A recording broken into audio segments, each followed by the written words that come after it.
वस्सलामु अला सय्यिदिल मुरसलीन अम्मा बाद फ़ऊज़ु बिल्लाहि मिनश शैतानिर रजीम बिस्मिल्लाहिर रहमानिर रहीम अस्सलातु वस्सलामु अलैका या रसूलल्लाह व अला आलिका व अस्हाबिका या हबीबल्लाह अस्सलातु वस्सलामु अलैका या नबियल्लाह व अला आलिका व अस्हाबिका या नूरल्लाह। हफ्तावार हमारा आज 13वां दर्स फ़िक़्ह है और हमारे दर्स का जो मौजू है वो है हैज़ व निफास के मसाइल, और इन मसाइल का आज हमारा तीसरा पार्ट है, तीसरा हिस्सा है। 2 हिस्से गुजर चुके हैं, आज तीसरा हमारा दर्स है हैज़ व निफास के मुतालिक। आज बिलखुसूस निफास के मुतालिक बड़े ही अहम तरीन जो मसाइल हैं वो सीखने की सादत हासिल करेंगे। सबसे पहली बात यह है कि निफास किसे कहते हैं, निफास किसे कहते हैं। तो बच्चा पैदा होने के बाद औरत को जो अगले मकाम से खून आता है तो उसे निफास कहते हैं। क्या कहते हैं? निफास कहते हैं। अच्छा, अगला जो मसला है कि फसौकत ऐसा भी होता है कि अभी बच्चे की पैदाइश हो रही है, बच्चा पैदा हो रहा है और मुकम्मल बाहर नहीं आया, औरत को खून आना शुरू हो गया। तो अब ऐसा जो खून है वो क्या कहलाएगा, वो निफास होगा या नहीं होगा। तो याद रखें कि बच्चा पैदा होने से मुराद, ये जो ऊपर कहा ना, बच्चा पैदा होने के बाद जो खून आता है वो निफास कहलाता है।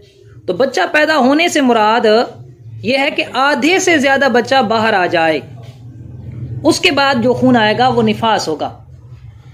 और अगर आधा से ज्यादा बच्चा बाहर नहीं निकला और वो खून आ गया तो वो खून निफास का नहीं होगा, वो खून इस्तिहाजा होगा, बीमारी का खून कहलाएगा।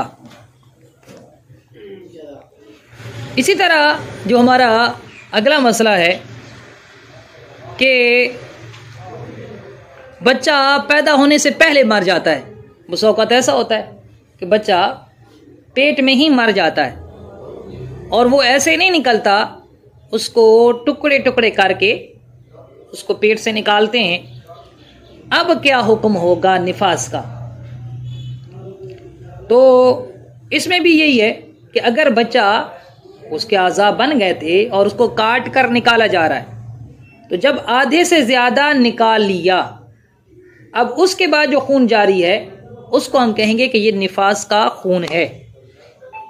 और आधे से ज्यादा भी नहीं निकाला, थोड़ा सा निकाला है, खून जारी हो गया, तो वो निफास का नहीं होगा, वो इस्तिहाजा का खून होगा, वो बीमारी का खून कहलाएगा। अच्छा, ऐसा भी होता है कि एक औरत का बच्चा पैदा हुआ, उसको 1 सेकंड के लिए भी खून नहीं आया, खून का एक कतरा भी नहीं निकला। अब जो सवाल है वो ये है कि क्या औरत पर गुस्ल फर्ज होगा या नहीं होगा। गुस्ल फर्ज होने के हमने पीछे 5 असबाब पढ़े थे। 5 असबाब में से एक सबब हमने पढ़ा था कि औरत जब निफास से फारिग होगी उस पर गुस्ल फर्ज हो जाएगा। अब सवाल यह है कि उससे तो खून का कतरा नहीं आ रहा, तो गुस्ल फर्ज होगा या नहीं होगा।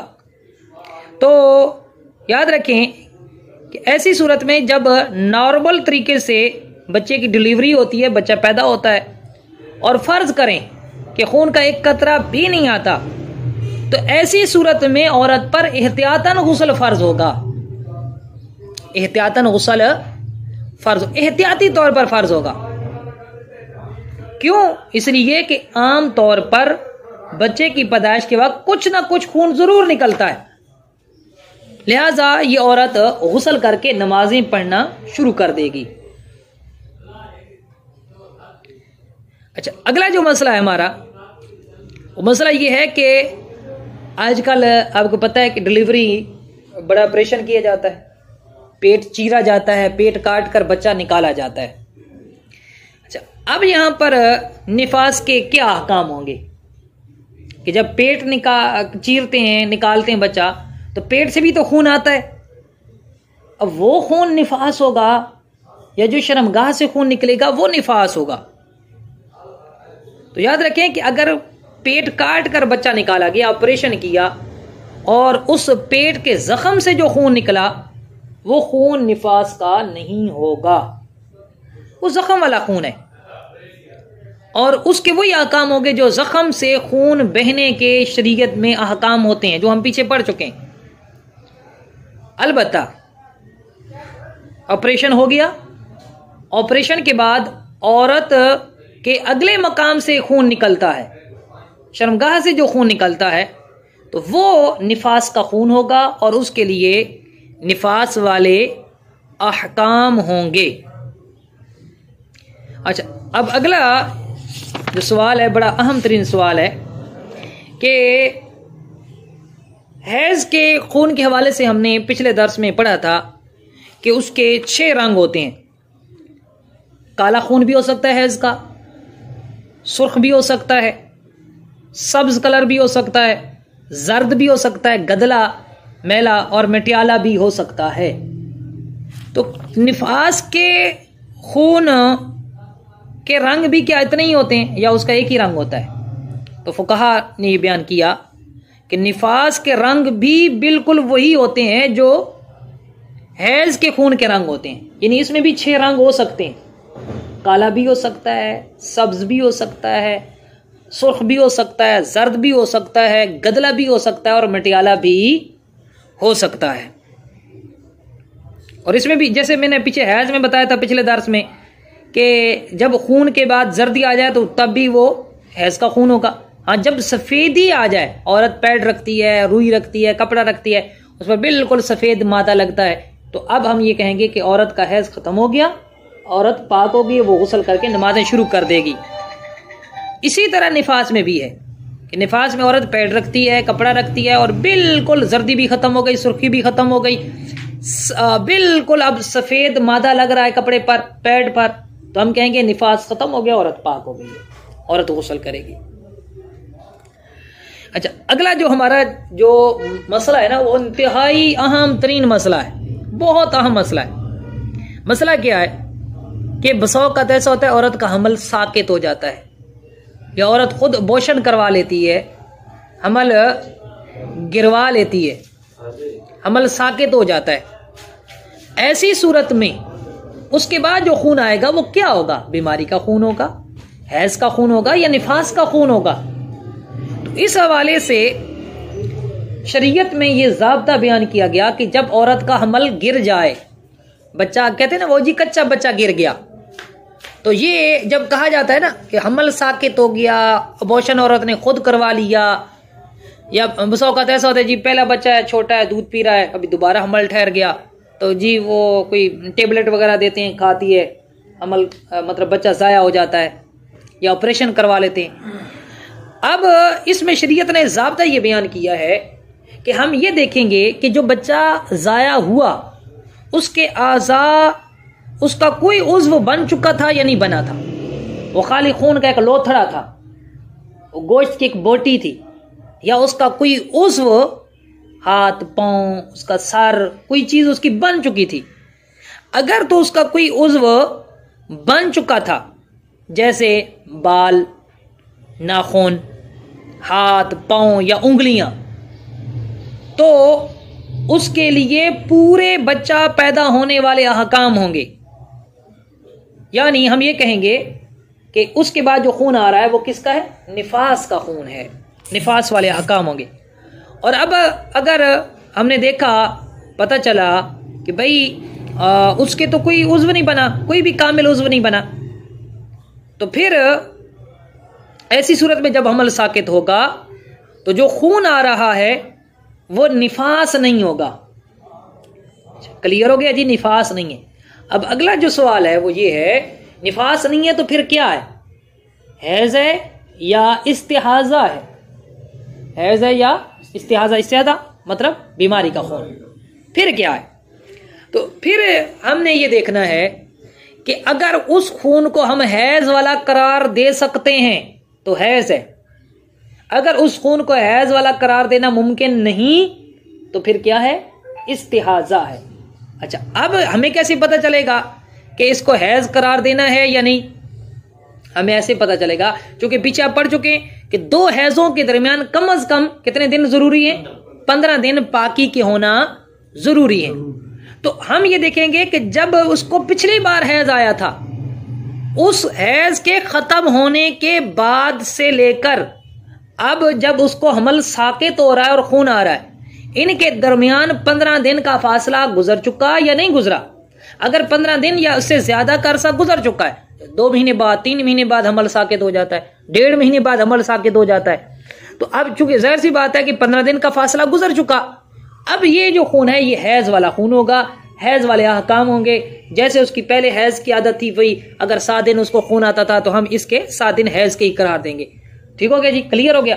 और अगर ऐसा होता है कि अभी उसको हैज से पाक हुई, हम बिस्तरी हुई, हमल ठहर गया, हफ्ते बाद हमल साकित हो गया, उसको खून आ गया, तो अब जाहिर सी बात है कि पहले हैज और इस खून के दरमियान हफ्ते का फासला है, 15 दिन का फासला नहीं है। लिहाजा ये खून क्या होगा? इस्तिहाजा होगा, बीमारी का खून होगा। इसके लिए बीमारी वाले अहकाम होंगे। अच्छा, बाज़ उलमा ने यहाँ पर हद भी बयान की है कि 120 दिन के बाद, जब 120 दिन हमल को ठहरते हैं, गुजर जाते हैं, तो आज़ा बनना शुरू हो जाते हैं। तो लिहाजा फतावा शामी वगैरह में ये बयान किया है कि 120 दिन के बाद ही उज़्व बनना शुमार होता है, उससे पहले नहीं। तो 4 माह से पहले हमल साकित हो गया, इससे पता चला, तो फिर वो क्या होगा? वो जो खून है वो हैज़ या इस्तिहाज़ा हो सकता है, और 4 माह के बाद या 4 माह पर हमल साकित हुआ तो फिर क्या होगा? वो खून निफास का होगा, उसके लिए निफास वाले अहकाम होंगे। अच्छा, आगे ये मिसाल के तौर पर सवाल पैदा होता है कि बसा औक़ात ऐसा होता है कि हमल गिर गया और 120 दिन से कम का हमल था, हमल गिर गया, औरत को खून जारी हो गया। अच्छा, हमने उसको हैज़ का करार दे दिया क्योंकि दरमियान में 15 दिन गुजर चुके थे पाकी के, लेकिन खून 10 दिन पर भी नहीं रुक रहा, वो आगे जा रहा है। अब औरत क्या करेगी? तो याद रखें, इसमें हम ये देखेंगे कि औरत की पहले आदत कितनी थी। अगर औरत को पहले 5 दिन खून आता था, अब की बार हमल साकित हुआ, उसको 11, 12, 13 दिन जारी है खून, तो हम ये कहेंगे कि 5 दिन हैज के हैं, 6, 7, 8, 9 दिन, 10वें दिन जो उसको खून आया, और औरत ये समझ के कि हो सकता है मेरे हैज की आदत चेंज हो चुकी हो, वो रुकी रही थी नमाज से, तो हम ये कहेंगे कि ये औरत को बीमारी का खून था, हैज का नहीं था, क्योंकि 10 से क्रॉस हो गया, लिहाजा पिछला भी बीमारी का बन जाएगा। और हम यही कहेंगे कि औरत बकिया जो 5 दिन हैं उनकी नमाजों की भी कज़ा करेगी और आइंदा ये गुस्ल करके नमाजें पढ़ना शुरू कर देगी। हाँ, अगर 10 दिन पर रुक जाता है, पहले उसको 5 दिन आता था, अब की बार 10 दिन हमल साकित होने के बाद 10 दिन खून आया, तो हम ये कहेंगे कि उसकी आदत बदल गई, उसकी आदत बदल गई, वो बकिया जो पिछले 5 दिन हैं उनकी नमाजों की कज़ा नहीं करेगी। और ये पीछे हम हैज़ के चैप्टर में, ये हैज़ के मसाइल में, अहकाम में तफसीलन पढ़ चुके हैं कि जब भी औरत को आदत से ज़ायद उसको खून आए, आदत के अयाम से बढ़ जाए, तो वो औरत रुकी रहेगी, नमाज रोज़े से नहीं करेगी। क्यों? हो सकता है कि आदत उसकी तब्दील हो जाए, लेकिन 10 दिन से जब क्रॉस होगा तो फिर हम उसको आदत की तरफ लौटा देंगे कि है सिर्फ वही आदत वाले अयाम थे, ये तो बीमारी वाला खून था। क्लियर हो गया जी मसला। अब जिस तरह हमने हैज के बारे में पढ़ा था कि उसकी मुद्दत मुकर्रर है, कम से कम मुद्दत कितनी होती है हैज की? 3 दिन 3 रातें, और ज्यादा से ज्यादा मुद्दत कितनी होती है? 10 दिन 10 रातें। तो क्या निफास की भी मुद्दत मुकर्रर है? तो भाई इसके 2 पहलू हैं, कम अज कम, ज्यादा से ज्यादा। निफास की कम अज कम कोई मुद्दत मुकर्रर नहीं, 1 सेकंड के लिए भी खून आकर रुक सकता है, 1 दिन के लिए भी, 2 दिन के लिए भी, 10, 20, 30 दिन के लिए भी आ सकता है, कोई हद मुकर्रर नहीं है शरीयत में। हाँ, ज्यादा से ज्यादा की हद मुकर्रर है, और वो क्या है? 40 दिन है। लिहाजा औरत को अगर 40 दिन से भी ज्यादा खून आ रहा है, 40 दिन खून आता रहा, नहीं रुका, 41वें दिन भी आ गया, तो हम ये कहेंगे कि वो बीमारी का खून है।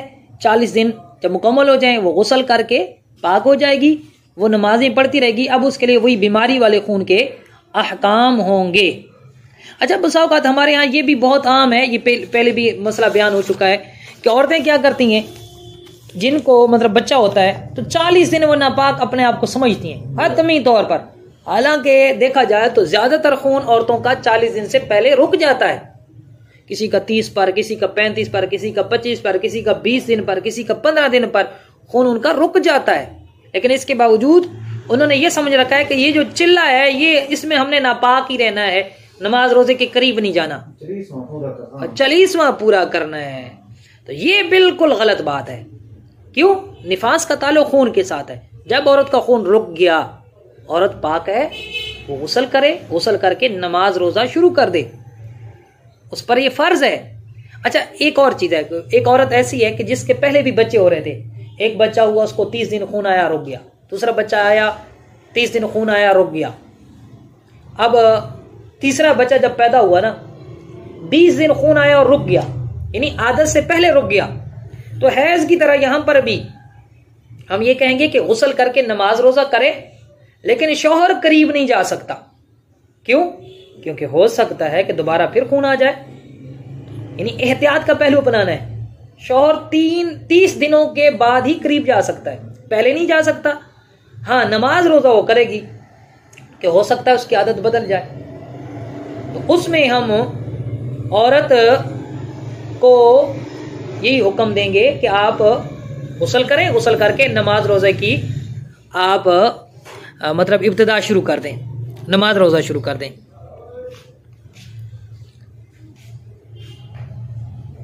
अच्छा, अब जी 40 दिन तो पहले का रुक गया कौन ना जी 25 दिन जाए तो 5 दिन के बाद कौन रुक जाता है जी, ठीक है, फिर जो है वो नमाज रोना शुरू कर देती है, 10 दिन के बाद फिर दोबारा कौन शुरू हो जाता है। हाँ फिर वो छोड़ देगी, नमाज छोड़ देगी, लाजमी बात है जब कौन शुरू हो गया। सही है, बहुत अच्छा सवाल है ये मेरे आज के दर्स में शामिल भी है कि एक औरत है, उसको इब्तिदाई मिसाल के तौर पर 10 दिन खून आया, खून रुक गया, 20 दिन खून नहीं आया, नमाज रोजा करती रही, 30वें दिन फिर उसको खून शुरू हो गया, यानी 40 दिन के अंदर अंदर 40 दिन के अंदर अंदर उसे 40 दिन के अंदर अंदर उसको दोबारा खून आ गया। तो उस बारे में फुकहा ने यह बयान किया कि वो उसका निफास ही है।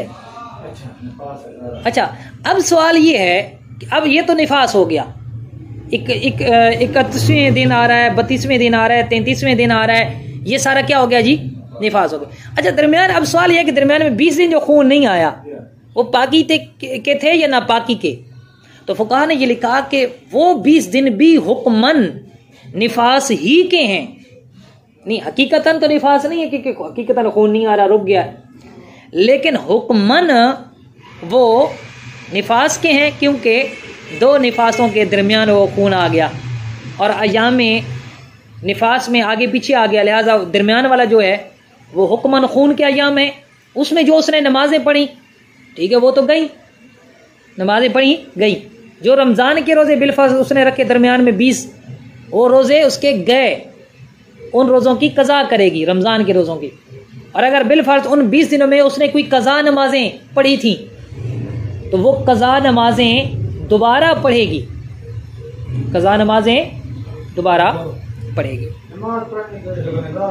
ना। गुनाहगार क्या, उस पर तो शरीयत का हुक्म है कि जब खून रुक जाए गुस्ल करे, नमाजें शुरू करे। अच्छा, खून रुकने का ये मतलब नहीं है कि भाई खून एक दफा थोड़ा रुक गया, क्योंकि ये वक्तन फवक्तन थोड़ा थोड़ा करके आता है।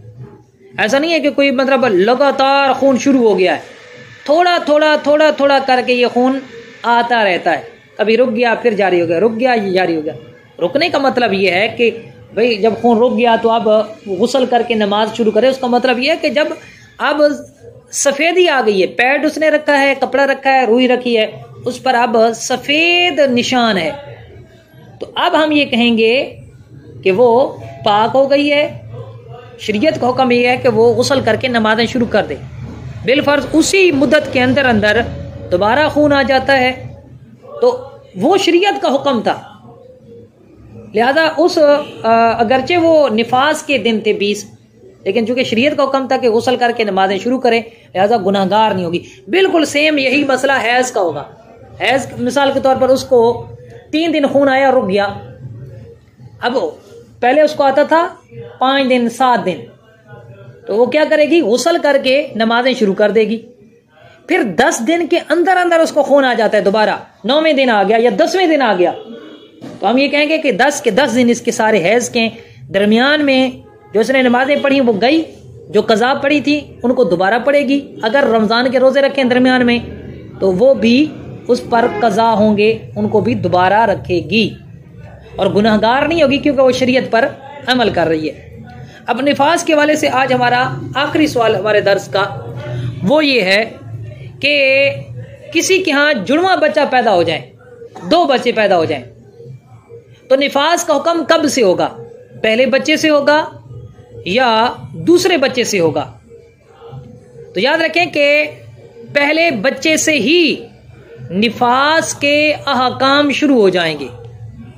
पहले बच्चे के बाद जो खून आया तो निफास के अहकाम शुरू हो जाएंगे। और निफास की जो आखिरी मुद्दत है ना भाई, ज्यादा से ज्यादा कितने दिन होता है निफास? 40 दिन। तो वो भी मुद्दत हम शुमार करेंगे पहले बच्चे के बाद से खून आने से। दरमियान में वक्फा होता है ना, बसा औकात कई दिनों का वक्फा भी हो सकता है, मुमन नहीं होता इतना ज्यादा वक्फा, लेकिन कई दफा ऐसा हो जाता है वक्फा, इससे कई महीनों का वक्फा हो सकता है बच्चों के दरमियान। तो हम उसी से हम शुमार करेंगे। मतलब एक दिन पहला बच्चा पैदा हुआ और दूसरे दिन जाकर दूसरा बच्चा पैदा हुआ, तो जब 40 दिन पहले बच्चे को हो जाएंगे तो हम कहेंगे निफास खत्म हो गया। हालांकि दूसरे बच्चे को भी 40 नहीं हुए, उसको 39 दिन हुए। तो जैसे खून खत्म हुआ तो हम क्या कहेंगे, ये क्या है, क्या खून है ये? उसके बाद जो आ रहा है वो इस्तिहाजा का है, पहले बच्चे को जब 40 दिन हो जाएंगे। क्लियर हो गया जी बच्चा? सवाल क्लियर हो गया? अच्छा, आगे हमारा बस आखिर में इस्तिहाजा के खून की सूरतें क्या होती हैं वो ज़िमनन तो गुजर चुका, लेकिन अलग तौर पर मैं बयान कर देता हूँ। 8 सूरतें बयान की हैं। 8 सूरतों में खून बीमारी का खून कहलाएगा। उसमें औरत नमाज रोज़ा करेगी, शौहर उससे हम बिस्तरी कर सकता है, औरत उस हालत में खाना काबा का तवाफ़ कर सकती है, उस हालत में कुरान पढ़ सकती है, उस हालत में पाकी की हालत में कुरान छू सकती है। ठीक है जी, ये इस्तिहाजा, चूंकि बीमारी का खून है, इसको फासिद खून भी कहते हैं और बीमारी का खून भी कहते हैं। इसकी कितनी सूरतें? पहली सूरत ये है कि औरत बच्ची है और अभी उसकी उम्र 9 साल नहीं हुई, 9 साल से पहले खून आ गया, 8 साल की है, 7 साल की है, 8.5 साल की है या 8 साल 11 माह की है, खून आ गया, तो वो बीमारी का खून है। ठीक हो गया। दूसरी कि औरत की उम्र 55 साल हो गई, 55 साल के बाद औरत को खून आ रहा है और वो खून ऐसा है कि पहले जैसा हैज में आता था वैसा नहीं है। अब ये खून भी बीमारी का खून है, हैज का खून नहीं है। 2 सूरतें हो गई। तीसरी सूरत है कि औरत हामिला है, हमल के दौरान औरत को खून आने लग गया, तो ये खून भी बीमारी का खून है, हैज का खून नहीं है। कितने खून हो गए? 3। चौथा खून, औरत को हैज की कम अज कम मुद्दत से पहले खून रुक गया, 3 दिन 3 रातें नहीं आया, 2.5 दिन खून आया और रुक गया, नहीं आया, तो हम कहेंगे वो जो खून आया है वो क्या है? बीमारी का खून है, इस्तिहाजा है, फासिद खून है। 4 सूरतें हो गई। पांचवी सूरत ये है कि वो औरत के जिसको पहली बार खून आ रहा है और 10 दिन से ज्यादा आ रहा है, 11वें दिन भी है, 12वें दिन भी है, तो हम ये कहेंगे कि 10 दिन वाला जो खून है वो हैज है और 11वें 12वें दिन वाला जो खून है वो बीमारी का खून है। और अगर औरत को पहले खून आ चुका है, औरत को पहले खून आ चुका है, अब उसको ज्यादा खून आ रहा है उस आदत से, पहले 5 दिन आता था, अब 6 दिन 7 दिन 8 दिन 9 दिन 10 दिन 11 दिन खून आ गया, तो हम यही कहेंगे कि ये जो आदत से ऊपर खून आया, क्योंकि 10 दिन से क्रॉस कर गया, तो ये सारे का सारा खून क्या होगा? बीमारी का खून होगा। वही आदत वाला खून ही हैज का है, जो ऊपर वाला खून है वो सारे का सारा क्या है? बीमारी वाला खून है।